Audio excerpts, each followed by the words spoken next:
In this video, you'll get a quick overview of the wheat zoomer test. I'll explain the Vibrant advantage and the technology used. Then I'll walk through each section of the test, highlighting key features. I'll also suggest complementary tests and end by summarizing the key takeaways and where to go for additional information. The wheat zoomer provides a comprehensive assessment of wheat and gluten sensitivity, intestinal barrier permeability, plus early and sensitive detection of celiac disease.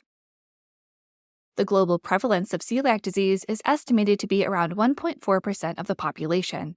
But for every person diagnosed with celiac disease, there are potentially 5 to 7 people who are undiagnosed or misdiagnosed. Over the last few decades, celiac disease diagnoses have been increasing. Some experts suggest that environmental factors such as changes in diet and gut health may also be contributing to the increased prevalence of the disease in developed countries.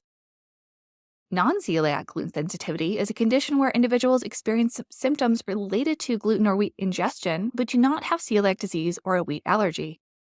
Non-celiac gluten sensitivity affects 0.5 to up to 14% of the worldwide population. This variance in prevalence estimates is due to the lack of standardized diagnostic criteria and the fact that NCGS is largely a diagnosis of exclusion, meaning it's diagnosed after ruling out celiac disease and wheat allergies.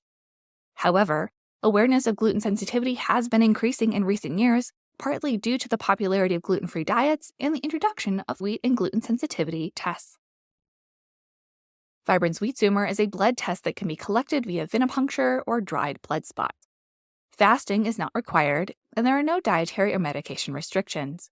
However, as with all antibody testing, patients taking steroids, immunosuppressive medications, biological agents, or other immunomodulating medications may have falsely lower or falsely increased total and specific immunoglobulin results. More on this when we get to the complementary tests. Vibrant measures antibody levels using a proprietary microarray plus chemiluminescence methodology. The microarray works similar to ELISA methodology. However, instead of 1 antigen per well, we can measure up to 96 antigens per well.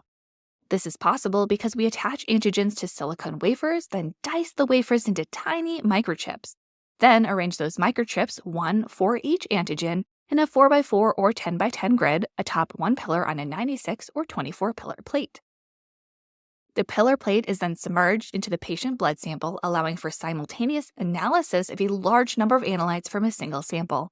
Finally, a high-resolution imager is used to simultaneously detect chemiluminescent signals from labeled antigen-antibody reactions at each microchip throughout the multiplex microarray.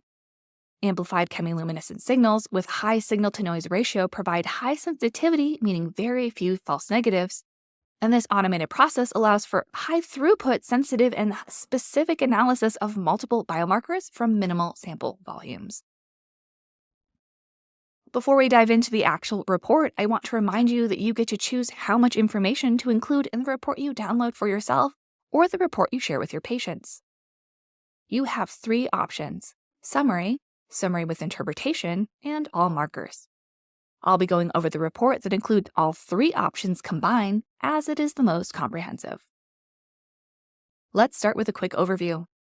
The wheat zoomer sample report includes a cover page, introduction, summary, and then lists all 44 markers.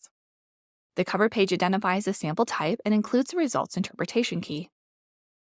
The introduction page is where you can find the methodology and interpretation of a report, and I highly recommend reading this page, especially the part where it explains how the wheat zoomer summary score and the intestinal permeability score are calculated, as well as the part where it says, quote, reference ranges have been established for a pediatric and adult population using 2,000 healthy individuals, and goes on to explain a classification of green denotes a result that is within the normal reference range, the classification of yellow denotes a result that is moderately elevated with respect to the reference range, and the classification of red denotes a result that is elevated with respect to the normal reference range.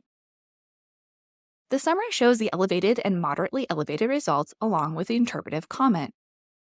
And the full report lists the levels of all 44 markers, including the intestinal permeability panel, celiac panel, fusion peptide, gliadin panel, glutenin panel, non-gluten wheat panel, wheat germ panel, and transglutaminase panel. The results are reported as both a number, and plotted graphically so you can visually see how high or low your patient's results are.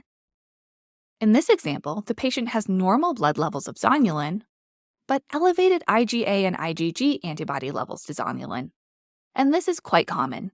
Serum zonulin levels can fluctuate throughout the day in response to triggers like gluten exposure and bacterial LPS.